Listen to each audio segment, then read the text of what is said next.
morning, Madison first grade. Although you might not be watching this in the morning, so it might be good afternoon or good evening. As you can tell, today is crazy hair day. Now I didn't have any hair dye. I couldn't change it crazy colors. So I thought, well, let's play. And this is what happened. The problem is it keeps getting in my face, so I'm just gonna go like this. Let's see, put it up here like this. Maybe that's a little. I'll tuck it in.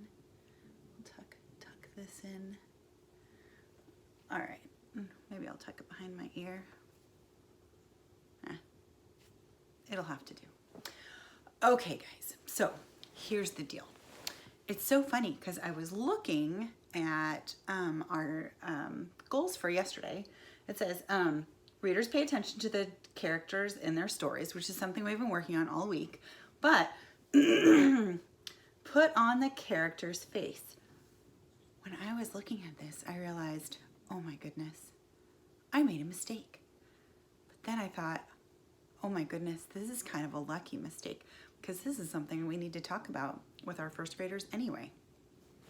I wanted to talk to you about this S right here. So normally when we put an S at the end of a noun is a people, place, or thing. So that's like if you can take a picture and you can name something in the picture, that's usually going to be a noun. So for example, if I take a picture and I'm running, you can't see me running, but you can name me. Like you can say Miss Smith, or you can say teacher, right? Or a person, or a girl, or a woman. All of those things, they describe me, but all of those things are nouns. So usually when we put an S after a noun, that means that you have more than one. So for example, put on the characters, that would be characters, that means more than one. And this just says face, which means there's only one face. Like the characters are sharing a face? What? That's crazy talk. So there are two ways to fix this. If it says put on the characters, and that means there's more than one, then you would say faces, because you would need to have more than one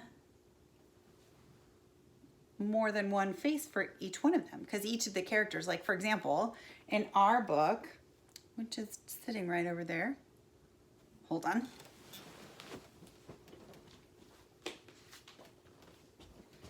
In our book, one of our characters is the wolf, but another character is the pig, and they have very different faces. So that's one way you can fix it. Another way you can fix it, and actually this is kind of interesting, because even if you said characters, because there's more than one, and then faces, we still have to use something that's called an apostrophe. Now apostrophes look a lot like commas, except that they're up in the middle of the sky. So for example, apostrophes happen up here, commas happen down here. Usually with commas, when you're reading, you're just going to take a little breath, just kind of give it a little pause. But in this case, our apostrophe goes right here.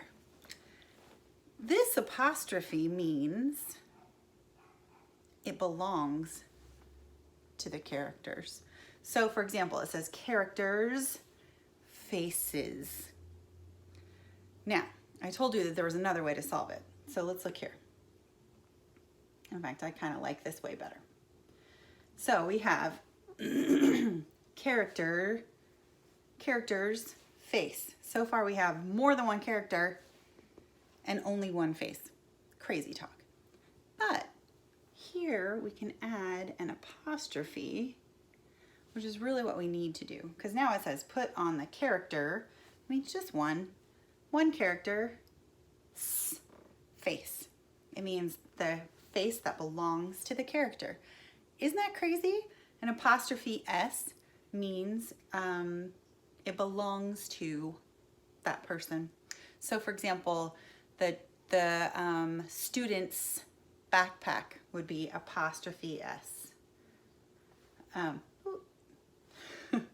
Or actually, I have some examples here. We're going to practice together. All right. It says, this first one, it's a little light. It's in green. It says, the teacher's crazy hair was everywhere. Now, I wrote two sentences here.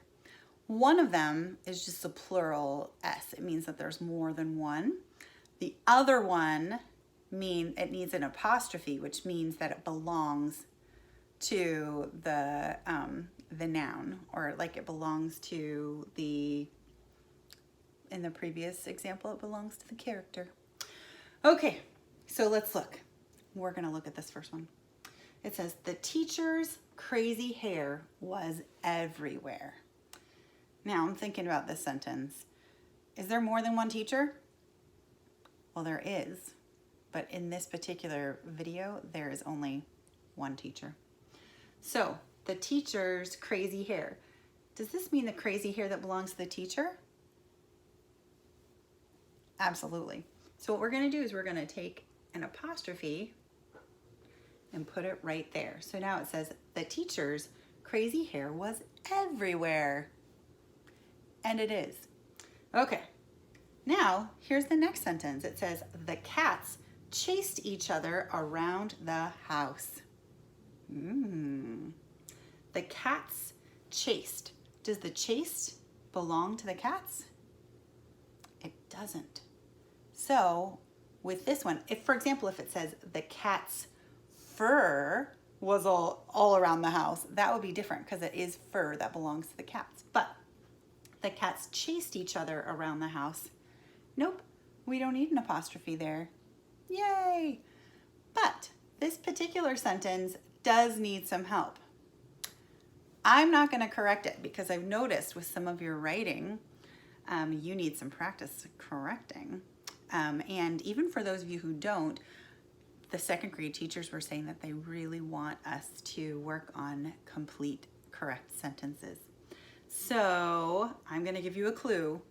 This sentence, the cats chased each other around the house, has two mistakes. I want to see if you can find the two mistakes to fix them. And you can either tell your parents about it or you can post it on Seesaw. You guys ready for the challenge? Also, on Seesaw, there is a few more sentences to see if you can correct those too. And those are you're going to have to decide whether or not you need an apostrophe or if you don't need an apostrophe.